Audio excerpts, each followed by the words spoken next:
Good evening students, welcome to my channel. Today we are going to discuss what is physical quantity. Yesterday we have told two examples.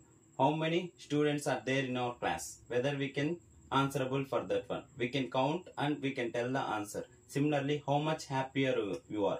Okay, you said very happy. Whether we can able to measure that one? No, we can't able to measure. In physics we are not going to discuss which are not measurable. Physics లో మనం ఏం చేస్తామంటే ఏదైతే కొలవలేమో దాని గురించి మాట్లాడుకోం. Happiness ని మనం కొలవలేం, కానీ ఎంతమంది స్టూడెంట్స్ ఉన్నారో అలా ఎంత వెయిట్ ఉన్నారో మీరంతా కొలవచ్చు. దాని గురించే మనం మాట్లాడుకుంటాం.